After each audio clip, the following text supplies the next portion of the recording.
E aí pessoal, sejam bem-vindos a mais um vídeo aqui no canal Sem Foco. Meu nome é Luan, eu sou engenheiro eletricista e no vídeo de hoje eu quero falar sobre linhas de transmissão de alta tensão.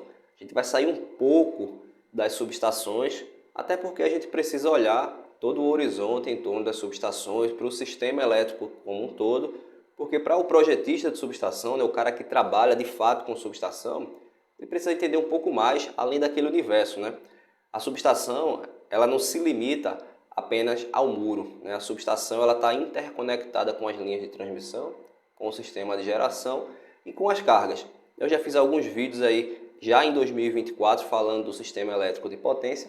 E aí nesse vídeo aqui eu quero dar mais ênfase às linhas de transmissão, falar um pouco mais da função dela, dos componentes, algumas singularidades em torno da linha de transmissão, beleza? Então, bora pro vídeo. Então pessoal, vamos lá. Aqui ó, o tema da nossa aula, tá? A gente vai falar sobre as linhas de transmissão, principalmente focar aqui nos aspectos relacionados à alta tensão, que é o nosso universo, tá pessoal? As linhas de transmissão, visivelmente, eles compartilham vários componentes com as subestações, tá? Cadeias de isoladores, condutores, grampos de ancoragem, ferragens, condutores de aterramento, tudo isso a gente acaba compartilhando com a linha de transmissão. Então, de certa forma, o projetista de subestação ele acaba que consegue aí ter uma certa intimidade com projetos de linha de transmissão, até porque isso é um ponto importantíssimo para o projeto da subestação, essa interface, esse casamento aí com as linhas de transmissão, tá? Então vamos começar aqui falando das funções da linha de transmissão, da função mais específica. Como a gente sabe, o sistema elétrico ele é formado por geração, transmissão, distribuição e o consumo. Então, quando eu tenho uma usina de geração, como está representado aqui por essa usina eólica, quando eu tenho um sistema de geração, para fazer a transmissão eu preciso de uma subestação, Isso aí nós já vimos, Nós já temos conhecimento. Eu tenho aqui uma subestação para fazer a elevação da tensão, porque eu preciso compatibilizar a tensão do sistema de transmissão, que está aqui representado por essa linha, pelas torres, com o sistema de geração. Normalmente aqui na geração eu tenho média tensão e na transmissão eu tenho alta tensão. Então eu vou passar do 13.8 para 230 kV, por exemplo.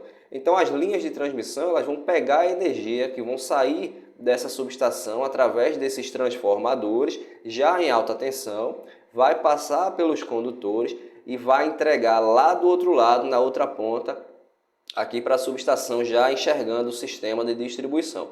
Então esses transformadores aqui eles vão fazer a redução da tensão e vão distribuir essa energia em torno das redes até chegar nos consumidores finais. Eu posso ter também linhas de transmissão que vão entregar direto para consumidores de alta tensão, tá? Não está representado aqui, mas isso pode acontecer e acontece muito no sistema elétrico de potência, tá? Consumidores de alta tensão, grandes indústrias, que estão no mercado livre e compram energia direto lá do gerador. Então, as linhas de transmissão ela tem essa função importantíssima no sistema elétrico, tá? Ela é representada aqui pelas torres de transmissão. Essa é a principal função da linha de transmissão que ela precisa cumprir no sistema elétrico de potência, tá?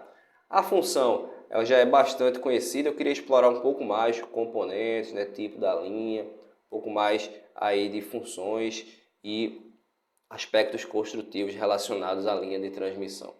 O primeiro deles, que a gente encontra muito, tá? É a esfera de sinalização. Então a esfera de sinalização, como a gente está vendo aqui, é aquela famosa bola de basquete, A gente vê lá quando está passando nas estradas, quando está viajando de carro, a gente consegue enxergar muito. Aí eu até avancei aqui as esferas de sinalização. Por que existe a esfera de sinalização? Na verdade, a esfera de sinalização, nessa bola de basquete, ela está ali para sinalização aérea, para inspeção durante sinalização aérea e para também as aeronaves que trafegam conseguir enxergar a linha de transmissão. Existem diversos casos de acidentes de veículos aéreos que acabaram não enxergando linha de transmissão e aí colidiram com a linha, o avião caiu, Tem um caso bastante famoso aí que é o da cantora Marília Mendonça, que acabou sendo o contato aí com a linha de transmissão, E aí acabou culminando nessa fatalidade.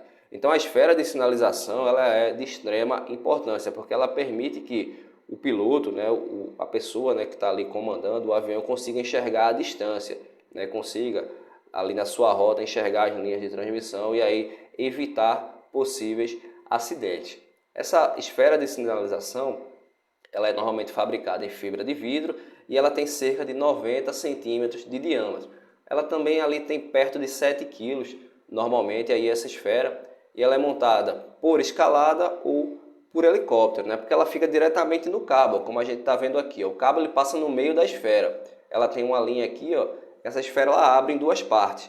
E aí quando ela abre aqui, ela abraça o condutor, né? Tem um ponto aqui exatamente por onde fica passando o condutor. Então ela vai ficar exatamente ali, lá no condutor da linha, né?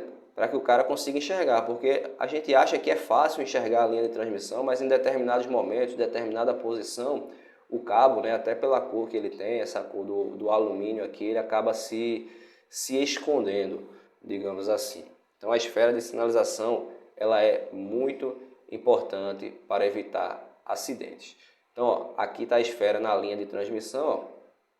Ela é colocada aqui e ela tem essa cor laranja, que é uma cor para se destacar mesmo, né? Você tá ali, o céu azul, né? O mesmo que esteja um pouco nublado, né? Um céu meio acinzentado ali, ela é feita numa cor laranja, que é para ela não se camuflar ali onde ela está instalada, tá? Então ela tem que ser bem destacada realmente para que ela consiga ser enxergada à distância, tá? Então esse é o primeiro aspecto que eu queria trazer aqui. Então quando você estiver viajando, né, que alguém perguntar para você ali o que é aquela bola de basquete, né, o que é aquela bola flutuando, você já sabe como explicar, né? Primeiro, não é uma bola de basquete, né? É uma esfera de sinalização. E segundo, que ela não está flutuando, né? Ela fica exatamente ali no condutor da linha de transmissão e serve para essa identificação à distância, tá? Para sinalização diurna. Tem alguns casos também, na verdade aí não é mais a esfera para sinalização noturna, né? Acabei não trazendo aqui na apresentação, mas você tem alguns componentes, né? Que é uma espécie de um TC associado a uma luminária, né? Uma lâmpada, que aí por indução vai gerar uma corrente aí que acende essa lâmpada e aí você consegue iluminar as linhas à noite, né? Então a esfera ela serve mais para uma sinalização diurna, né? Durante o dia, enquanto que esse outro componente aqui, né? Esse outro sinalizador é mais para sinalização noturna, beleza? Um outro componente de extrema importância nas linhas é o amortecedor de vibração. Como a gente pode ver aqui, né, é fácil perceber que você tem ali a linha de transmissão, ela é formada basicamente ali por várias estruturas, né, como a gente está vendo aqui, que são montadas em série uma da outra e elas são interligadas através dos condutores. Então você vai ter aqui ó, uma estrutura, as cadeias aqui, o condutor chega, ele amarra aqui, ele passa, vai na outra estrutura, ancorou lá, passa para outra e aí passa para outra. Então são estruturas sequenciais. Entre duas estruturas, você tem um vão de cabos, que pode ser ali desde 100 metros, 50 metros, 200 metros, ou 500 metros, 700 metros, 800 metros, dependendo aí tanto do nível de tensão da linha, né, do porte da linha de transmissão, quanto da própria necessidade do projeto. Né? Às vezes você tem aí uma travessia de um rio, você tem uma travessia de rodovia, você tem travessias que precisam de vãos mais longos, você tem o próprio desnível ali do relevo que impacta em vãos mais longos. Então esse vão ele pode ser um vão curto, mas ele pode ser também um vão muito longo. Então imagina só, você ter ali um vão bastante longo, tá? Como em linhas de transmissão de 500 kV, tá? Você tem ali vãos de 800 metros e você tem esses condutores aqui dispostos entre a estrutura. Então o condutor, a princípio, ele vai ficar ali parado, né? Ele vai ficar ali parado entre uma estrutura e outra. Só que dependendo de como está o vento ali no local, né, o vento vai bater nesse condutor e vai fazer com que ele balance, né? Um vento mais forte ou mais fraco. Mas aí esse condutor, a tendência é que ele fique balançando ali, que ele fique balançando, é mais forte ou mais fraco, mas ele vai ficar balançando. E esse balanço, ele pode causar a fadiga nos condutores, né? Então é como se o condutor estivesse forçando o tempo todo ali a estrutura, tá? O ponto de ancoragem dele é como se ele estivesse forçando o tempo todo, porque ele vai estar balançando ali o tempo todo, né? Dificilmente ele vai estar 100% estático. E aí, por conta desse balanço, são colocados esses amortecedores aqui, que tem basicamente dois tipos, né? O formato helicoidal e o formato que a gente chama popularmente de osso de cachorro, né? O formato de um osso aqui, que serve como contrapeso mecânico ali desses condutores para evitar essa vibração exagerada e com que isso cause a fadiga e venha a levar até o rompimento do cabo, né, que pode acontecer. É claro que não vai ser do dia para a noite, mas isso aí, ó, o tempo todo, ó, todo dia, 24 horas, balançando, balançando, balançando, isso pode causar a fadiga. Então o amortecedor de vibração, ele é um componente que ele tem essa importância aí na questão mecânica de dar uma maior confiabilidade em torno da questão mecânica da linha, né, e do não rompimento de cabo. Tá? Porque isso aí pode acontecer, tá? A princípio parece uma coisa exagerada, mas acontece, tá? Tanto que foram desenvolvidos esses componentes, eles são sempre aplicados aí em linhas de alta tensão, né? E aí de acordo com o projeto, tá? De acordo com o projeto, eles são aplicados, né? É feita essa análise aí do tamanho do vão, da disposição, e aí se verifica o melhor ponto para colocar esses amortecedores. E aí é muito importante, né? Até no projeto da linha aí você sempre considerar, tá? Você que trabalha com linha de transmissão, beleza? Mas para a gente aqui, projetista de subestação, a gente precisa entender qual é a função disso. Normalmente, né, a gente não usa isso aqui em subestações, né? Como eu falei, linhas de transmissão, você tem vãos ali que podem ir de 100, 200 metros, mas pode ser vão de 700, 800, 1 quilômetro, né? Dependendo do nível de tensão, você pode encontrar aí uma série de vãos, né, de comprimentos de vãos. Então, para a linha, né, que tem esses vãos muito compridos, essa fadiga de condutores, né, ela pode ser um aspecto aí que leve ao rompimento do cabo. Então o amortecedor ele é largamente usado em linhas de transmissão. Quando a gente traz isso para as subestações, onde os vãos são curtos, você tem ali vãos de 20 metros, 30 metros, 40 metros, né? Quando você compara isso com a linha de transmissão, o vão é muito curto, né? Então ele acaba não sendo aí tão relevante, né, tão usado em subestações, né? Eles são usados principalmente em linhas de transmissão. Mas quando a gente fala aqui dos isoladores, né, os isoladores, esses daqui ó, que eu estou mostrando, que são isoladores de ancoragem, são componentes que são compartilhados. Então muitas vezes a concessionária ela compra um único tipo de isolador, pode ser esse isolador de vidro aqui, estou trazendo aqui como exemplo, pode ser esse isolador e ela usa tanto na linha quanto na subestação, né? Porque aí ela usa o mesmo componente, ela compra em escala e ela consegue baratear o custo. Então a concessionária muitas vezes ela faz isso, né? Ela tem a norma de linha de transmissão, né? Ela tem a norma também de subestações, mas quando você vai olhar os isoladores da linha e os isoladores da subestação, é o mesmo isolador. Então quando você está ali no 138 kV, você pega o isolador da linha e o isolador da SE, é a mesma coisa. No 230 é a mesma coisa, né? As concessionárias elas fazem muito isso. Isso porque, né, o isolador usado na linha ou na subestação, ele continua tendo a mesma função, ele continua sendo o mesmo isolador e ele se aplica da mesma forma, tá? Então os isoladores são componentes que são compartilhados entre linhas e subestações. Os isoladores a gente pode encontrar, como a gente está mostrando aqui, isoladores de vidro, tá? Isoladores de porcelana, como é o caso desse aqui, ó, é o isolador de ancoragem de porcelana e o isolador polimérico, né? Nós temos basicamente aí 3 tipos de isoladores. Qual é a preferência atualmente? Normalmente o que eu tenho visto e especificado em projetos de subestações e tenho visto também projetos de linha com a grande maioria, né, rede de distribuição também, a grande maioria em isoladores poliméricos, porque são isoladores relativamente baratos, são isoladores que apresentam bom desempenho, e são isoladores que são leves, né? É fácil de manusear, é fácil de instalar, é fácil de tirar ali na rede e colocar de novo.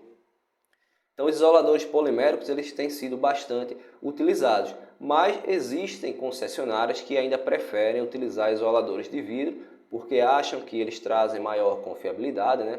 Algumas concessionárias falam que os isoladores poliméricos apresentam bastante correntes de fuga e aí preferem usar os isoladores de vidro, tá? Os isoladores de porcelana já são um modelo mais antigo, né? A gente normalmente, né, pelo menos o que eu vejo, é que eles são usados mais em linhas antigas, né? Quando você vê aquelas linhas com isolador de porcelana, geralmente é uma linha aí que está há bastante tempo em operação. Eu particularmente nunca vi em subestações cadeias de isoladores com isoladores de porcelana. Porcelana na subestação eu vejo isoladores pedestais, isoladores de equipamentos, Aí a gente vê muito. Agora, na cadeia de isoladores, né, como é o caso aqui, né, que são isoladores de disco, né, então a gente não vê muito, tá? Então, normalmente isso aqui é uma coisa mais do passado. Atualmente, eu vejo muitos isoladores poliméricos e também vejo bastante ainda isoladores de vidro, né? Esse isolador de ancoragem, ele é daquele tipo que ele vai sendo montado peça a peça, né? Você tem aqui, ó, os engates, né, de um lado e do outro, e aí você vai pegando esses isoladores e colocando em série, aqui dependendo do nível de tensão. Já o isolador polimérico é o isolador que ele é feito em uma única parte, né? O isolador ele é muito chamado de isolador de bastão, porque ele é como se fosse o único bastão comprido ali que depende do nível de tensão também. Esse aqui ele é menor, provavelmente é um isolador de 15 kV, né? Usado em redes de distribuição.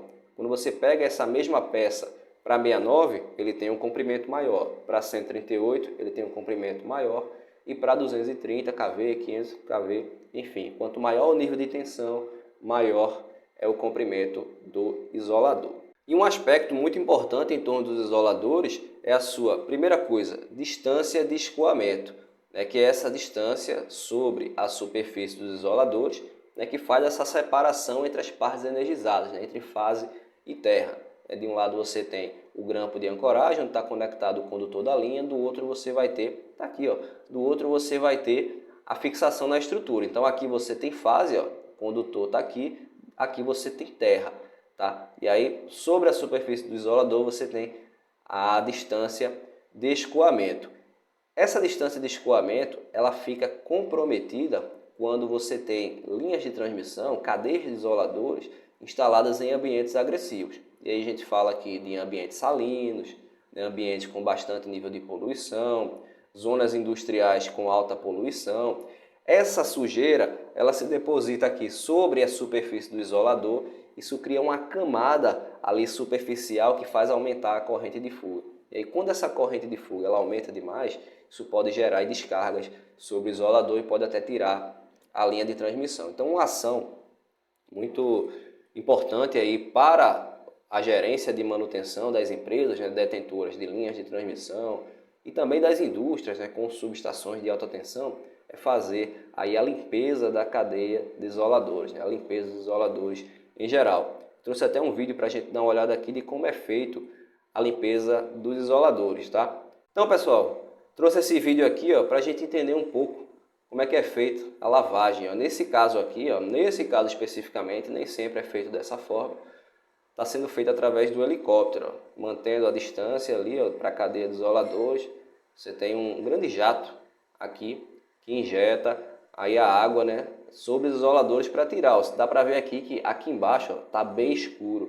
Tá? Isso acontece muito, tá? Dependendo da zona onde essa linha está passando, a sujeira se deposita muito sobre os isoladores. Isso causa o aumento aí das correntes de fuga nesses isoladores. Isso pode tirar a linha de funcionamento, né? Por isso que o pessoal sempre fala, né? Sempre tem propaganda da concessionária na televisão falando para não fazer queimada embaixo da linha, porque essa fuligem, essa fumaça que sai lá da queimada, ela se deposita aqui sobre os isoladores. Isso aí faz com que essa sujeira ela crie essa camada e pode tirar a linha. E aí uma vez que tira a linha, o próprio consumidor vai ser prejudicado, né? Então é uma coisa que aí o consumidor ele pode evitar e isso pode ajudar diretamente na qualidade do fornecimento, né? Isso ajuda todo mundo, né? A concessionária ajuda a concessionária porque a linha não sai, ela não precisa tomar ações para retornar com a linha e o próprio consumidor que não vai ficar sem energia, beleza? Então isso aqui é uma forma que é feita a limpeza de isoladores, tá? Mas eu trouxe aqui para elucidar como é que é feito e trazer a importância de sempre manter a limpeza dos isoladores e, por que não, né, evitar queimadas ali na linha de transmissão. Então, retornando aqui para a apresentação, vamos falar agora dos cabos para-raios. Linhas de transmissão, a gente está vendo aqui uma linha de transmissão, né, com a montagem dos cabos na vertical. Esse cabo aqui, ó, vamos lá, de baixo para cima, né? Aqui eu tenho fase, tá? Aqui eu tenho fase, aqui eu tenho fase. Aqui em cima eu tenho um cabo que vai passado aqui, ó, no topo da estrutura, né? Que é chamado de cabos para-raios ou cabo guarda. Esse cabo ele tem a função de proteger a linha contra descargas atmosféricas. Então, por isso que a gente coloca esse cabo lá em cima, né? Como o para-raios que a gente coloca lá em cima do prédio, né? Aqueles captores Franklin Na subestação a gente usa esse cara da mesma forma. Eu tenho cabos para-raios, né, tanto na linha quanto na subestação. A função é a mesma. Né? Qual é a função? Proteger a linha contra descargas atmosféricas, como a gente acabou de falar. Isso aumenta a confiabilidade do sistema, porque uma vez que eu tenho proteção contra descargas atmosféricas, eu evito que essa descarga caia diretamente na linha e venha desligar a linha. Tá? Então isso evita desligamento, traz uma maior confiabilidade. Tá? Então aquele arranjo que a gente acabou de mostrar, ele tem um único cabo. Dependendo de como seja a silhueta da linha, nesse caso os cabos estão na horizontal, aí são utilizados dois cabos para raios. Para quê? Para que quando a esfera role aqui por cima da estrutura, eu consiga garantir uma zona de proteção para esta linha. Nesse caso aqui, se eu tivesse um único cabo para raios, eu protegeria o condutor aqui desse lado, mas esses na outra extremidade ficariam vulneráveis. Tá? Então, nesse caso aqui, eu coloco dois cabos para raios para que eu consiga ter uma proteção geral. Esse cabo aqui ele protege esses condutores, né, digamos assim, da fase A, e aqui um pouco na fase B. Já esse outro cabo para raio, ele protege aqui da metade da linha aqui na fase B até a outra extremidade na fase C. Então o cabo para raios, que é usado em linha de transmissão, ele tem a mesma função do cabo para raio lá da subestação. É garantir que a proteção, né, aumentar a proteção contra descargas atmosféricas e evitar o desligamento da linha. Em relação às torres de transmissão, eu tenho aqui basicamente, né, eu trouxe aqui em relação aos aspectos construtivos, eu tenho torres autoportante e torres estaiadas. No caso da torre autoportante, como dá para ver aqui, é aquela estrutura que ela se suporta por si própria. Geralmente ela tem 4 pés, né? Você tem 4 pés aqui, e aí você prende ela através de chumbadores na base da linha, né? Na base lá da torre, e ela se autoporta, ela aguenta grandes esforços. Já a estaiada, ela é dessa forma, ela é presa aqui num único ponto, e aí o controle, né, da tensão em cima da linha, né, tensão mecânica, estou falando aqui, ela é feita através desses cabos de aço, que são os estais. E é por isso que ela é chamada de torre estaiada. Visivelmente, tá, essa torre estaiada, ela usa menos material do que a torre autoportante. Então, naturalmente, a torre estaiada, ela é uma torre que ela é mais barata. Então, quando a linha, primeiro, quando o projeto permite, né, quando a carga em cima daquela estrutura permite, é usada aqui torres estaiadas porque trazem um menor custo ao projeto da linha como um todo. Porém, por outro lado, a torre autoportante ela é mais confiável, ela é mais robusta, ela aguenta mais tração. Então, tem esses dois casos aí, né? Tem que fazer essa ponderação. Geralmente, como eu falei, a estaiada é mais barata. Só que dependendo da carga, talvez seja mais interessante usar a torre autoportante. Também pela questão do espaço, né? Se você observar aqui, a torre estaiada ela tem os estais que vão sendo presos ali próximo à linha de transmissão. Então isso exige um maior espaço. Pronto, então o tipo da torre a ser usada, né, ele depende muito do projeto da linha, né, do espaço que você tem disponível, do custo no momento da aquisição, né, dos orçamentos que você consegue. Isso acaba variando um pouco, mas tem essas características aí em torno da torre autoportante e também da estaiada. Em relação às funções das torres, nós temos basicamente dois tipos de torre. Eu tenho a torre de suspensão e a torre de ancoragem. Qual que é a diferença entre elas?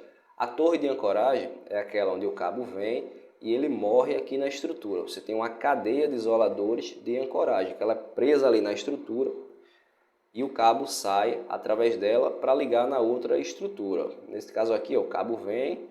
Aqui tem uma cadeia, tá mais escura aqui. O cabo ancora aqui, ele faz o pulo e vai para o outro lado. Do outro lado eu tenho outra cadeia de ancoragem que recebe aqui, através do conector, esse cabeamento e ele manda lá para outra estrutura. Esse tipo de estrutura, né, estrutura de ancoragem, é uma estrutura mais robusta, com esforço maior. Tá? Já a estrutura de suspensão, a gente vê que a cadeia de isoladores ela está na vertical. Nesse caso aqui a cadeia está na horizontal. Nesse caso, ela está na vertical. Isso porque o cabo que vem para essa estrutura aqui, ele não ancora, ele só passa. É uma estrutura passante. Geralmente é uma estrutura mais linear, né, mais alinhada com a linha ali. e o cabo só passa nela, ele não ancora. É uma estrutura com esforço menor em relação à estrutura de ancoragem. Então, eu tenho ali estruturas de ancoragem e estruturas de suspensão. E aqui vale a pena trazer um outro conceito também importante, tá? Na linha de transmissão, como a gente falou, eu tenho uma sequência de estruturas interligadas. Quando eu tenho uma estrutura, na verdade uma estrutura qualquer, né? Fala de ancoragem aqui, mas uma estrutura qualquer e uma outra estrutura, né? Ou seja, duas estruturas adjacentes, e eu tenho um vão de cabos entre elas, eu chamo isso de vão. Eu tenho um vão entre linhas de transmissão. Já quando eu tenho uma estrutura de ancoragem e eu tenho várias estruturas de suspensão e no final eu tenho uma outra ancoragem, eu chamo isso de tramo. Então, basicamente aqui, o vão é esse trecho entre duas estruturas adjacentes e o tramo é o vão, né, ou seja, o conjunto de vãos entre duas estruturas de ancoragem. Então, dentro de um tramo, eu posso ter ali várias estruturas, mas as da ponta são estruturas de ancoragem e as do meio são estruturas de suspensão. Isso é um conceito que ele é específico de linhas de transmissão. Na subestação a gente não fala muito isso, mas na linha de transmissão eu tenho esse conceito claro lá no projeto. É o conceito de vão, né, que são basicamente duas estruturas adjacentes, e o tramo, que é o conjunto de estruturas entre duas estruturas de ancoragem, beleza? Voltando aqui. Uma outra coisa que é importante é o contrapeso das linhas, né? O contrapeso ele é chamado dessa forma, mas basicamente, né, para ficar bem claro, o contrapeso ele é o aterramento da torre. Então você tem aqui, ó, a estrutura, está ilustrado aqui nesse tracejado preto, e aqui em azul você tem os condutores que são dispostos ali para fazer o aterramento, né? Ele interliga aqui na torre, ó, na torre de transmissão, e ele vai para o solo aqui, ó. Não sei se dá para ver aqui o cabo de cobre que está sendo disposto ali no solo, tá? Então a função do cabo contrapeso, né, que a gente chama na linha de transmissão, é garantir o aterramento, né? Da mesma forma que a gente tem lá na subestação, a gente chama de rabicho, né, aquela subida para interligar os equipamentos. Isso aqui é como se fosse um rabicho também que interliga na estrutura, mas na linha em si ele é chamado de contrapeso, beleza? Normalmente esse cabo é um cabo de cobre, como está mostrando aqui, ó, é um cabo de cobre ou aço cobreado, tá? Tem sido dado uma maior preferência para cabos de aço cobreado em linhas de transmissão e até cabos de aço, tá? Isso porque linha de transmissão ela não é um ambiente controlado, não é um ambiente murado, como é o caso das subestações.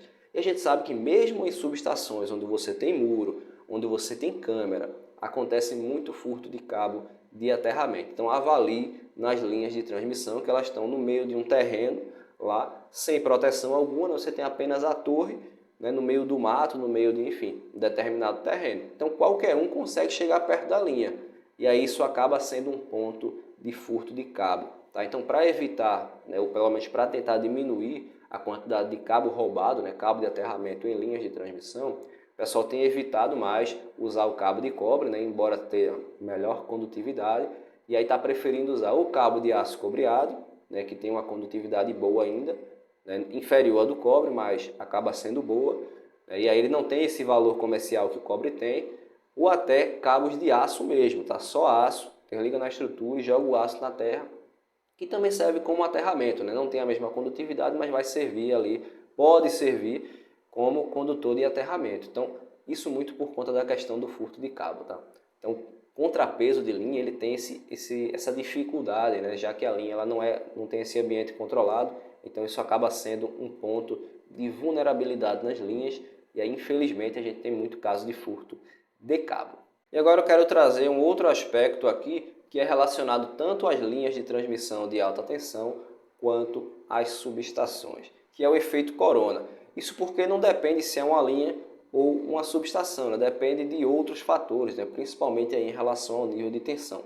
Então, quando a gente tem instalações aí com tensão principalmente ali a partir de 230 kV, né? Principalmente, né? O que não quer dizer que as tensões inferiores também não sofram essa ação. 138 já sofre, tá? Mas ele ganha principalmente uma maior relevância ali no sistema de 230 kV. Então, o efeito corona, né, que a gente já ouviu falar tanto aí sobre ele, basicamente ele é o quê? Ele é a ionização do ar em torno do condutor, em torno da cadeia ali. Isso porque você tem uma grande concentração de potencial, né? Quando o nível de tensão acaba sendo muito alto, você tem uma grande concentração de potencial e esse campo eletromagnético ele acaba induzindo aquele ar ali em torno da linha. Principalmente aí em dias chuvosos, né? Principalmente quando você tem um clima mais úmido, isso faz com que a rigidez dielétrica do ar ela fique mais baixa e esse campo eletromagnético, a ação dele seja mais severa. Então, acontece essa ionização do ar, né? Acontece que esse ar, né? O oxigênio em torno ali da linha, ela vira ozônio e esse ozônio ele acaba sendo um elemento corrosivo para a ferragem, né? Ali, um elemento que vai degradar a linha, né? Degradar os condutores, as ferragens. Isso aí, obviamente, não é interessante, né? Mas é uma coisa que acontece, né? Inerente ao próprio funcionamento do sistema. Tá? Existem maneiras de mitigar o efeito corona, né? Como a gente está vendo aqui, ó, com as colocações de anéis anti-corona, né? Isso faz uma melhor distribuição ali do campo eletromagnético e ajuda a diminuir a ação do efeito corona, né? Que se manifesta basicamente de duas formas, né? Você tem ali o efeito visual, que é o que a gente está vendo aqui na tela, você tem luminosidade mesmo de fato, e você consegue enxergar que aquela linha está sofrendo com o efeito corona. Ah, mas a luminosidade, qual o problema dela? A luminosidade ela é gasto de energia, né? É perda na linha de transmissão, né? Então o grande problema do efeito corona, né, além de, como eu falei aqui, dessa produção de ozônio que é degradativa, são as perdas, né? Você tem perda por efeito visual, como a gente está vendo aqui, você tem perda também por ruído, né? Por efeito audível, né? Que é aquele zumbido que a gente escuta lá do efeito corona, aquele na linha de transmissão. Isso aí é o efeito corona, tá? Então ele se manifesta basicamente dessas duas formas e isso acaba sendo um prejuízo de alguma forma, né? Tanto para os componentes quanto em termos de perdas aí que são computadas, né? Durante períodos de chuva, né, períodos onde a umidade está bem elevada, né, que acaba favorecendo, né, o efeito corona, a gente tem que essa perda ela aumenta cerca de 10 vezes em relação ao dia seco. Então é por isso que normalmente, né, quando o dia está seco, dia de sol, se você olhar para a linha, normalmente você não vai enxergar o efeito corona. Né? Por quê? Porque ele acaba sendo menor em relação ao período chuvoso. Por quê? Porque a umidade influencia, né? A poluição influencia, né? E fragiliza ali o ar em torno do condutor. Então, quanto mais úmido tiver aquele dia, e aí em dias chuvosos a umidade está lá em cima, isso acaba causando uma maior perda. E aí a perda ela chega até 10 vezes em relação aos dias secos. A frequência, a umidade, o nível de tensão aumentam o efeito corona. Por outro lado, a redução da bitola do condutor, o espaçamento entre os condutores, né, a utilização de anéis anti-corona ajudam a controlar mais esse efeito. É por isso que na linha de 500 kV você vê ali 4 condutores por fase. 230 você vê várias linhas com 2 condutores por fase. Isso porque é preferível reduzir a bitola do condutor, né, e utilizar mais condutores por fase. Isso faz com que o efeito corona se reduza um pouco mais. Então aqui eu trouxe para ilustrar, como eu falei, anéis anti-corona, como é o caso aqui desse para-raios de linha, tá? Feixe de condutores, né? Usar 4 condutores por fase, como é o caso das linhas de 500 kV, né? Os próprios anéis aqui também nas cadeias de isoladores.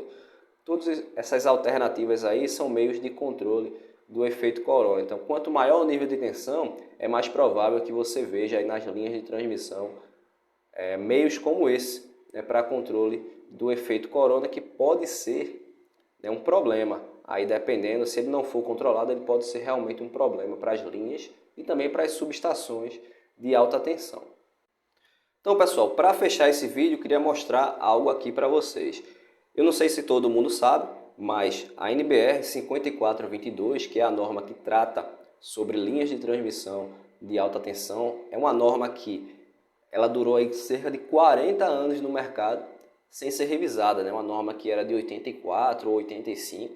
Até o ano de 2023 ela era a mesma norma, então muita gente aí que trabalhou com linha de transmissão iniciou a carreira e se aposentou usando a mesma norma, mas no início de 2024 essa norma foi revisada, tá? Então eu queria aproveitar para dar uma dica até para vocês aqui, como é que vocês consultam se a norma está vigente ou não. Então, bora olhar aqui, ó. Você coloca aqui, ó, no Google o catálogo ABNT, tá? É um site aqui da própria ABNT que você tem condição de verificar aqui entre diversas coisas, tá? Eu uso como ferramenta principalmente essa pesquisa em relação à norma. Então, uma vez que você entrou no site, você clica aqui em pesquisa avançada, vai abrir essa tela aqui, ó. Aqui você coloca o número da norma, tá? Você pesquisa aqui, nesse caso eu vou colocar 5422 e um pouco mais embaixo você pode marcar aqui em vigor ou cancelado. Então eu vou marcar em vigor porque eu quero saber se essa norma aqui está em vigor ou não. Se não tiver em vigor, vai aparecer, não vai aparecer, né? Significa que ela foi cancelada, tá?